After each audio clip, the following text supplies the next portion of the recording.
you got to constantly be searching for the next thing. Something somewhere is going to happen in your customer base that you didn't anticipate. So I really learned that lesson. And the third one was,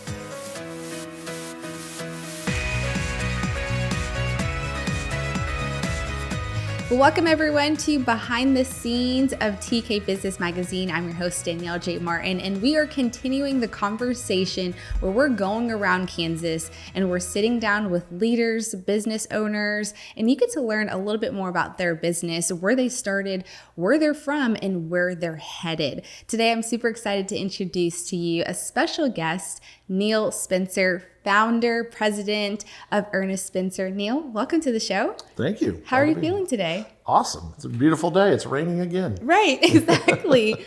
Well, I'm honored to be here. We're in Meriden, Kansas, in one of your offices here that you own. And first of all, it's just beautiful. I absolutely love everything you've done with the place here and super excited to get into a little bit more about you. I think I told you before coming in, I was like, I've met you before during Leadership Greater Topeka. Right. Yeah. And now I have an opportunity to sit down with you and learn more about not only Ernest-Spencer, but just who is Neal behind the business. And so I know a lot of people are familiar with your story of taking over the business at 30, but let's go back before that. You told me before or earlier that you actually have been in this business since 14.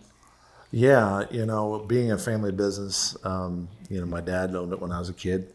Yeah, I got on the car with him every Saturday morning and went to work with him. And even before 14, I suppose I was hanging out in the office while he was working. But at about 14, Dad said, "Hey, we're gonna go out in the shop. We're gonna start doing a little bit of work, whether it's sweep the floor or learn how to drive a forklift." I started learning very young, and I did that through high school and into college, and just learned little bits and pieces of the different parts of the business at the ground level. It was just part of that work ethic that my dad wanted for me. So Neal, I think you did something very brave, not realizing at a very young age. I'm 30 right now, so that's like me walking in to an office and it's like, okay, you're taking over. Mm-hmm. What was like going through your process? I'm sure there was a lot going on with your dad passing. Yeah. Definitely. Want to give you my condolences and everything. But what was going through your head at that time? Well, it was a challenge, let me tell you, because not only did my dad die, he was 56 and I'm 30, right? But he was very unhealthy prior to that. So, there was a lot of addiction issues in his life. And so if you can imagine anybody's been through that type of thing, there's a lot of hardships and sadness and struggles within the family trying to go through that. And then when the worst of the worst happens, like it did that day, it's kind of odd to say, but there was a bit of sense of relief because you weren't worried about someone you love so much anymore. Mm-hmm. But at the same time, this like wave of, oh my gosh, now what, right? For me, that was Ernest-Spencer. It was this business that's been in the family for decades and generations now is on my shoulders at age 30. And the very next day after my dad died, I went to work. And it's even odder to think about a scenario like that where one day there's these other people that are at Ernest-Spencer and they are my boss. They are who I reported to. And the very next day it was opposite. So to walk into that type of environment and you would just scare the death out of you. And it did. It scared me to death. But what was truly amazing is that the people that were here that really, they were my dad's leaders, they stood behind me. Yeah. So many people might go, I'm out of here, man. This 30-year-old kid, he doesn't know what he's doing, right. Yeah. But these people that were dad's leaders became my mentors in a different way. Mm-hmm. And it was really because I say there was lots of people stood behind me and helped me grow. Right. So yeah, it was right into work. And at the same time, I'm having my first kids and, trying to. Oh my God, doing all the things. I haven't mowed a yard since. Oh my God. That's what they say about kids. They could do your chores now. Absolutely. Just put them to work. Yeah. So no, it was quite the dynamic. Yeah. Okay. So around that time, do you remember how many people were on staff then?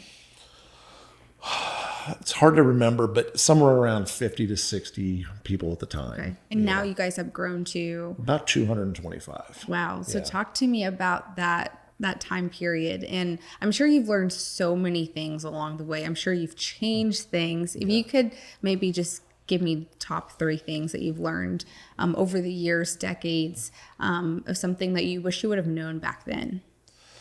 Well, cash is king. Being able to survive through the tough times that come, for sure. That's very important. Always evolving, always trying to do the next best thing. Before my dad passed away, he told me, don't ever become complacent in sales. And in a company like ours, you got to constantly be searching for the next thing, because something somewhere is going to happen in your customer base that you didn't anticipate. So I really learned that lesson. And the third one was, and this is especially the case at a younger age, to work harder, longer, and stronger than the rest. That idea of coming to work every day and putting in your very best, staying the extra hours to get things done. That I, for a long time, really took that one to heart. Now I don't have to work quite as hard and quite as long because I have really great team members and management folks that are here. But I took that to heart. Yeah. You are in a very unique position that many people aren't in. And I think the opportunity is living out a legacy that you feel so strongly and passionate about. And so even when I toured your facility, the way you were communicating about just your people and the things that you do, you can just tell you guys take everything to heart and seriously. What are some of the things that you were still currently living out that your dad implemented in the business that you're making sure continues to live on? Sure. I think that thing is servant leadership. The idea of going to work every day and trying to understand how you can help somebody else be their very best. I think that's something my dad did well, my granddad and my great-grandfather before that. And to be in business now, 102, 103 years, we did that by empowering others, by surrounding yourself with really strong people, and then figuring out how can I just help your day be a little bit better. And that is absolutely our culture at Ernest-Spencer. And then even giving people the foundation. Let's even take it a step back of what is Ernest-Spencer? What do you guys stand for? What's your values? Well, we're here to take care of our customers, our employees, and their families, and to provide value to our community. I mean, that's the nuts and bolts of our value statement. And every day we make decisions based on what is best for those 3 key areas. Obviously, it starts with your customers. If we don't have a business, we don't get a paycheck if we don't have really good customers. So we listen to them. What do they need? And how do we figure out how to get it to them in the very best way? And then you got to have great people, great team members, employees, as we call them, that are willing to come in every day and do the work. Because people they have choices, right? If we don't provide a place that people want to work, that's of quality and safety and a productive environment, they won't be here, right? And they're here because they want to take care of their families. So we think about that in all of our decisions. And again, like I said, community, whether it be the Meriden community or the full Jefferson County or Shawnee County and Topeka community, we do make decisions every day that value that community. Because again, we're not here if we don't have those folks and the support of the community. Now, speaking of Kansas, okay, earlier you told me, I'm like, you're full on Kansan. You're like, no, I'm full on Topekan. Because you went to Topeka High, you went to K-State. And so did you imagine yourself here, like at the age of 13, at the age of 30? Did you see yourself living out your life continually to be in Kansas? Yeah, I did. That was the kid that said, I want to work for my dad. I want to be at Ernest-Spencer. And other than my time at Manhattan, I've never done anything but be in Topeka and at Ernest-Spencer. That said, my dad never forced it on me. He never said, I need you to be the next generation. It was always, are you sure you want to do it? Number one, because it's a lot. I tell my own kids that now. Sometimes it looks real glamorous, but it's a lot of work. But if it's not what you want to do, go do what makes you happy. If that's moving out of Kansas, then go do that. But for me, I just saw tremendous opportunity, and the values of Kansans and Topekans is second to none. And I gained that through my travels. I go to a lot of places, and every time you come home, you just think, this is a great place to be. Earlier, you mentioned servant leader, which I love those 2 words every time someone brings it up. And so for you to sustain a business this long takes a lot of grit, leadership, understanding how to scale business. And so for you, how did you develop as a leader to even know how to lead now over 100 plus people? Well, faith, number one. You start with that and your belief in God. But when my dad died, I'm 30 years old. I have this sizable company and all these people that I'm responsible for, and responsible to banks and insurance companies and all the other things that come with owning a business. But I knew something was missing. The guy that was my mentor was my dad. Yeah. And so, especially going into the Great Recession in 2009, which I had to manage through, I reached out to an uncle. Actually, it's my wife's uncle, who was a successful business guy, had been in business for 30 plus years, and just said, "Hey, Uncle Dave, I think I need a little help, because there's times when I don't know whether to go left or right, up or down." And so he came over, and he started spending time with me, and we talked through business concepts, and just usually, "Hey, here's what I'm thinking." Just to have somebody else that has been there, done that. That was truly valuable. That got me through that mid 30s for sure. Helped get through the Great Recession, as we call it. But having somebody else that's been there, done that is tremendous. And now I'm at the age now where I've been doing it long enough, I can be that for somebody else. Yeah, that's powerful. It was really great. That's really, really good. Didn't think I could have done it without people like that. Yeah. Take me more into your thought process of how you develop as a leader, whether it's books, whether it's playing pinball. Earlier, I was in your office and I was like, "Okay, do you play this in the office?" And you're like, "I actually have 6 at home." Yeah. I'm like, "I love this." What's your thought process a little bit? Let's go a little bit more, whether it's strategic into books or listening to podcasts, and then we can go into what you do for fun. So... You're gonna giggle at me, but I don't listen to a lot of podcasts. I don't read a lot of management books. That's fine. I mean, I've had some here and there. Yeah. I gain more from conversation. I'm blessed to have a lot of really good friends in Topeka that are business owners or leaders in their particular employment. And so I love just talking with people. What do you do? What do you think? I've got a couple of really good friends where we just meet up and talk about things. And I gained so much knowledge from listening to others. And I think that's better use of my time than never been a big reader. There's nothing wrong with that. There's nothing wrong with that. Okay. We also know that you also play pinball, right? I do. So tell me about this, because what I was really intrigued about was you told me how each one that you have at home is like featuring movies. Yeah. But there's an art behind that. Why is that fascinating to you? Well, I think a pinball machine is beautiful. Every one of them is unique.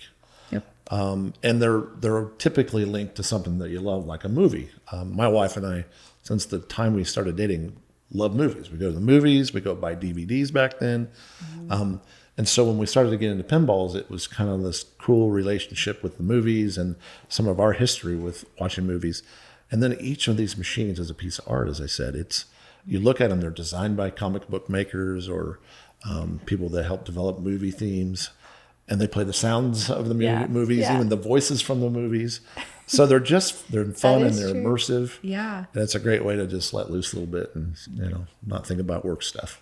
So you're playing pinball. Do you golf at all? I love golf. Okay. Yes. So you're doing that like every week, every month? Every week for sure. At least once, if not twice. I like to go play golf. How often are you laying your hair down? I know you said now you have a little bit more freedom, which is nice. Yeah. But how often? What does fun look like to you pretty often? Yeah. So golf, hanging with the family. We got a great home with lots of things to do there.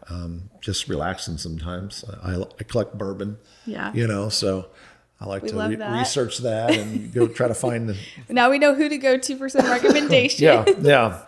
Don't tell that's a secret. No, not. So just relaxing, hanging with friends. We've been boaters for a long time. But a lot of golf, a lot of spending time with family. I'm sure you've gotten this question before, but knowing that this is a family business, a legacy business, what does the next 10, 20 years look like of continuing the legacy moving forward? And maybe you can answer honestly and you're like, we're just thinking about next year. We're thinking about how to survive the next 2 or 3 years. That's a great question. So it's one actually that my wife pushes me on some that, you got to have some planning, some succession planning, as they say. Yeah. What's that look like? You got to retire someday. I'm almost 50. I've got a long time to go before that, I think. But, I've got kids that are aging into the workforce. I've got 2 of my 4 kids that have said, Dad, I want to work at Ernest-Spencer. I've got a nephew that's going to Washburn that loves the business and wants to be there. So I think the next 10 years is probably seeing family come back into the business. It's been just me for a long time. Yeah. So to see those kids come in. And then we continue to have a really strong focus on diversification of our client base and the type of things that we offer. Yeah. And I've got some career revenue goals in my head that when I took over at 30, so this is where I want to get. Yeah. And I'm getting darn close. So I want to see that through. And we're going to do that again with bringing in good people and empowering them like we've done before, and putting in state-of-the-art equipment and facilities. I was going to say, can you share some of the items and pieces that you guys have done for the community as well? Because I remember even touring your facility when you're like, we've done, these pieces for this business. You would have never imagined that someone down the street, literally Ernest-Spencer, is creating these, pieces that we utilize on a daily basis. Yeah, I mean, one of the things we do is a lot of corporate signage and things like that. There's places all over Topeka you drive by and you'll see these typically more artistic looking signs. Shingle Lawn and Landscape's a good example. If you drive by their facility right out front, it's got this really cool big sign that we built for them. Pocket Parks down in downtown Topeka, we help manufacture things down there. So there's things all over Topeka that we've physically done. Obviously there's other softer skills that have been provided through board leadership or donations through the community. Yeah. Talk to me about how important is culture in Ernest-Spencer. You're leading now a 200-man team, right? That's a lot of personalities. That's a lot people to keep happy. Yeah. What's your secret sauce? Because that seems to be some of the things that's also sustaining a business is the people in it. Yeah. Well, first of all, you got to be sober to the fact that you're not going to make everybody happy, and that's just a reality. Yeah. If you can get the majority, you're doing well, I'd say. But our culture, again, it's kind of like we talked about with that servant leadership, is even at a peer level, if we can go to work with an idea of how can I help you today? Yeah. How can I jump in and help make this job go a little faster, or maybe you're having a bad day, I'll help offset for that. So really trying to develop our leads and managers there's that culture throughout our shops. Those guys and gals that work out there, it's tough work. Yeah. It's been hot, it's dirty. Yeah. It's a lot of things. So people come in sometimes they're in a very good mood, and I get it. So but again, that idea of how do we just make today a little bit better for you. And it tends to work. So one of the things I love to do also during this conversation is when we say behind the scenes, we like to really pull back the layer of the areas and things that people are unaware about or typically don't even see or understand, right? So when they see Ernest-Spencer, they see legacy, success, but there are some challenges I'm sure you've dealt with along the way. Yeah. Well, every business has had failures. I can promise you. Anybody that says they haven't had them is lying to you, right? Yeah. One of the things I've learned through a failure is sometimes you got to stay in your lane. When I was quite a bit younger, I was growing the business and thought, man, it'd be fun to create some other side businesses, which is not uncommon in the business world, but it was so far outside of my lane, I didn't know what I was doing. And I couldn't give it enough time to go and learn about it. We were trying to manufacture airboats was the business that I, so, and it was fun. Like it was a lot of fun. I mean, driving around these airboats, but people said, well, you're building airboats in Kansas? Yeah. Like, aren't these supposed to be in the swamps in Florida and Louisiana? I'm like, well, yeah. Yeah. And we just struggled with trying to manage that kind of business from afar. You send a boat to, the Florida Everglades and it has a warranty issue. Now you got problems. So I learned that, while it's fun to be innovative and creative and do something different like that, you better darn well be ready to support it, but both financially and with your time. Yeah. And at the time when I did that, I didn't have the ability to do that. So that's a good lesson learned. there's all sorts of things. Like I said, cash is king, and for sure. trying to manage your debt leverages and equity of your business. All those are challenges when you're trying to grow. Take me back to, and you hit the nail on it, growing, right? Yeah. So, one of the things that we've noticed that, like I said, it's easy to come and sit down with someone who has like made it already. They're successful. But if you could talk to small business owners or people who are in the space of trying to figure out how to scale, get to that next level, maybe even take me back to a time where you were trying to crack that code, like how to unlock that next ceiling. Yeah. What does that look like to stay in that grit mentality and staying consistent? Because it's hard to give up and be like, you know what, this is not working. We're not making any money. Yeah. Take me back to that. Well, I've been fortunate to have started a number of companies as well, and to talk about scalability from a small size, 1 or 2 or 3 people. You're trying to grow a business. First off, you got to have people that are scalable. And at that level, you got to have people that have a wide set of abilities, not a narrow focus, because you're going to ask that person to do lots of things, including yourself. If you've just chosen to go into business, you yourself should be scalable. Yeah. But then it comes to, I don't discount the importance of documentation and procedure and policy, even in a small company, because as you grow and you get busy, those things will be harder and harder to put in place. But if you have them set in place before you start to really grow and see the success, you have scalability. Same thing goes with marketing. Don't underestimate the value of really strong marketing for a small business. Say it again, please. Oh my gosh. Don't undervalue the value of strong marketing. And because someone's going to be looking at you, and they're going to look at a brochure or an email signature or a website or whatever your message is, and they're going to make an assumption very quickly about whether you're capable of what they want or not. I learned this a long time ago in our business. One of the first things I did with Ernest-Spencer was to figure out how to brand it differently than everybody else. And I started looking at my competition. This has been, 15, 18 years ago. Yeah. Nobody branded a manufacturing company. It was just like basic, print off a little flyer. And maybe if you had a website back then, it was very simple. Yeah. So we focused on what is the image when someone sees it. They got to click on my website and think I'm the biggest manufacturer in the world. And that goes the same for a small startup business that you want to scale. That's good. Show like you're the very best and the very biggest. Okay, but I'm glad you brought that up, because I think nowadays it's very difficult. We are in the world of AI and social media. Yep. And so everyone's doing the same thing. Everyone's looking like themselves, right? So, okay, this is a really cool question. If you could start over and start a business today, what are the next steps? What steps are you taking? Oh, well, that's a great question. I'll give you some time to think. Yeah, no, it's good. I mean, we got to go find the right people. I mean, that's the easy answer. I don't know enough about AI to tell you how it could influence that, but I think that's a big thing right now. I mean, even just using ChatGPT, I mean, it's crazy how much that can help you. I have to imagine if you're starting a business, it could help you do. So, I mean, it can develop a business plan for you. It can develop a marketing plan for you. Yeah. And all you got to do is ask it on your phone or your computer, and it's going to spit it out in minutes.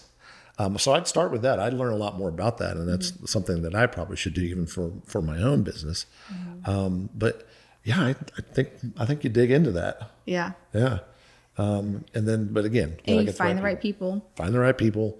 Dig into the AI. Set the branding from day one. Okay. And then go get it. I mean, at the end of the day, it's going to be your drive and grit, to want to be successful. That's going to find the success. Yeah. Yeah. Okay. So you made a lot of valuable points, and so we talked about lessons, failures. If you were to start a business today, make sure you're marketing correctly. Get intertwined and educated on AI, hiring the right people.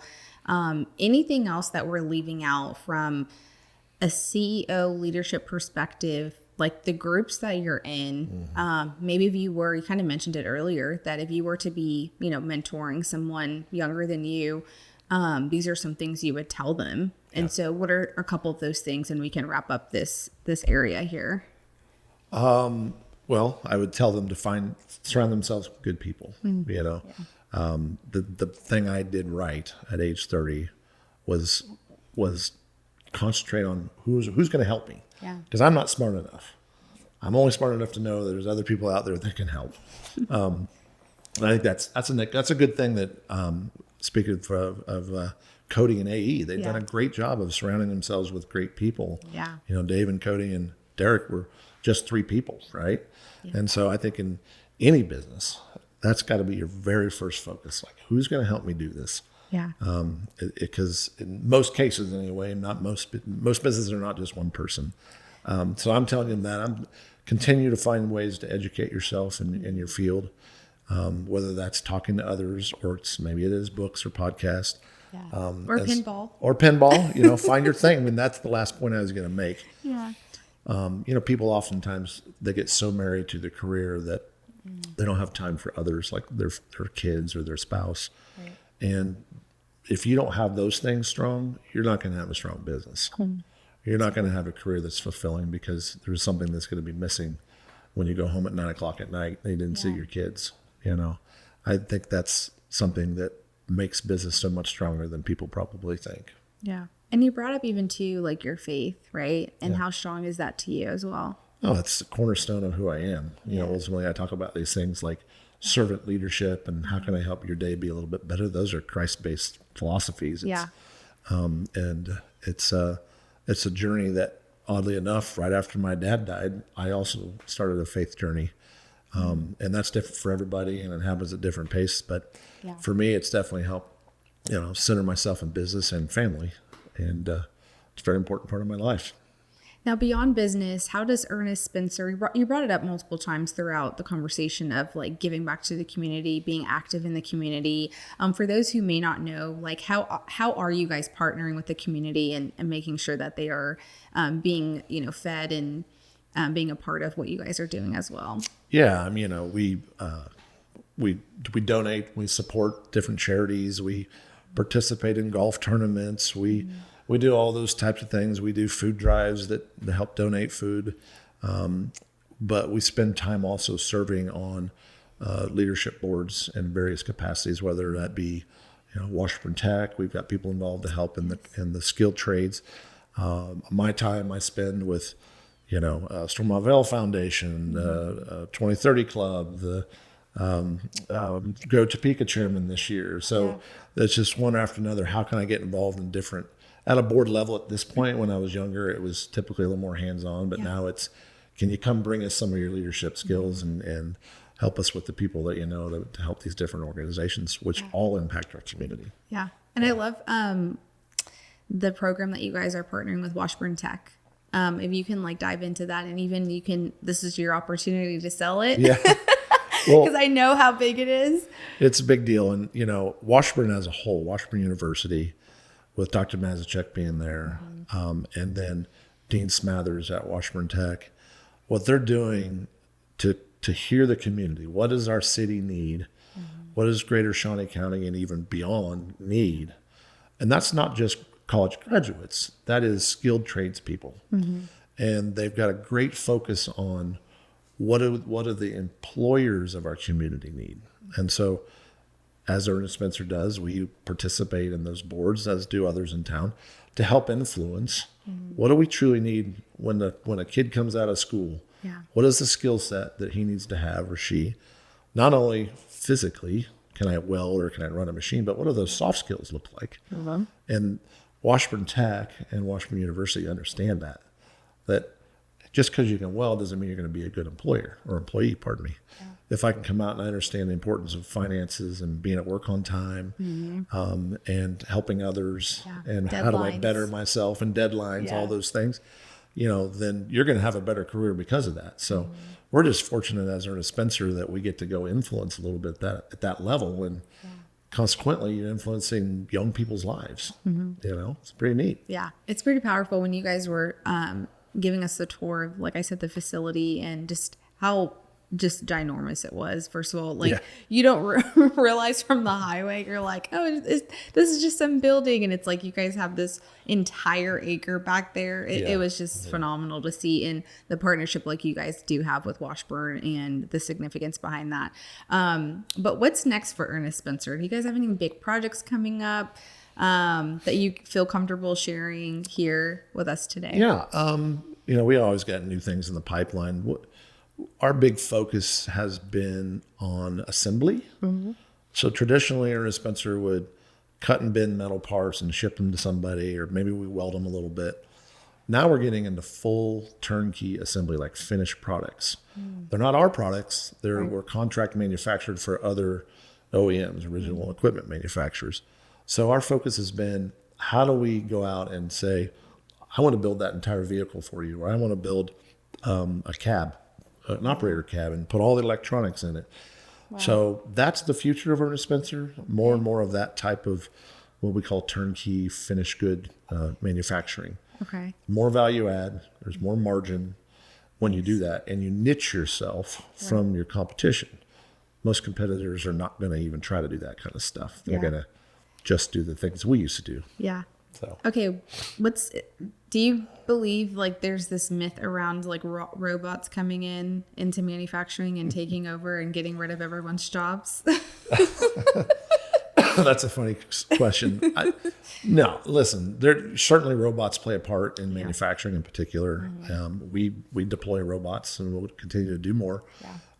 Because honestly, there isn't enough skilled people in the workforce.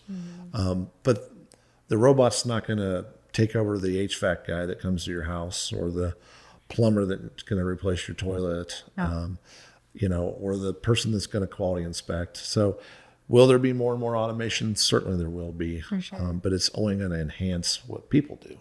That's my belief. Okay. So don't worry. We're not going anywhere, people. I'm not the expert in all these things, but we deploy automation and robots, and they help assist what the people here are doing. Yeah. Yeah. Well, knowing that like there's robots driving cars nowadays, we're kind of like, okay, what's next? That's like, are people freaky. Going somewhere? We're going to McDonald's, Neal, and we're not even seeing the person. We're doing it ourselves. You go to the screen and you're doing it. I know. What's up with that? I don't know. I actually enjoy interaction, like you said. Right. I like to sit down and talk and have connection versus being disconnected. And some of that's the younger generations. I mean, my own kids, like, you ask, well, are you going to go see your friends? Or, well, I am. Go outside. I'm Snapchatting or whatever. Or as I call it, the Snappy Chat. I'm not on there. I'm not either, but, But yes, they're on Snapchat. Right. Oh, my gosh. All the things. And doing the kissy faces and the Instagram posts. And not the kissy faces. No. Wow. That was such a dad thing you just said. Oh, yeah. My kids will listen to this and they're like, oh, geez, Dad. Yeah. Okay, Neal, I appreciate your time with me today. Kind of take us home with something really just to sharpen our mind to the leaders, to the CEOs out there who are looking for ways to continuing to move forward. Some may feel like they are in this space of challenge, of difficulty, inflation, unpredictability of the market. There's a lot of things going on, but there's a lot of opportunity as well. So if you could speak to the small business owner or CEO or leader, what would you say? I think the advice applies to both. Find ways to separate yourself from your competition, to create that little niche, that little edge.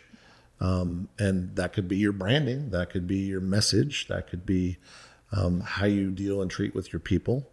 And then again, I would tell anybody in business, as I said earlier, like, have that person or two, whether it's your wife or your husband or another business associate, someone to talk to. Because it could be lonely at the top, as they say. If you're running a business and you're trying to do it all by yourself, find some people. And then maybe it's your team that you've created, like, that you can trust. Because there's going to be rainy days, there's going to be challenges, there's going to be what ifs. And as I say around here at Ernest-Spencer, if I could just make more good decisions than bad, we'll be okay. I like that. Right? If I could just make more good ones. Because the bad ones are going to happen. They're going to happen. We're human. Yeah. Yep. I appreciate it. Thank you so much for your time today. Bet. It's my pleasure. Well, you heard it here from Neal Spencer of Ernest-Spencer. Hey, that's our time for today. If you have someone special in mind that you would like to have here on Behind the Scenes of TK Business Magazine, give us a shout out. In the meantime, go ahead and check out the latest issue on tkbusinessmagazine.com. Talk to you guys soon. Have a great day.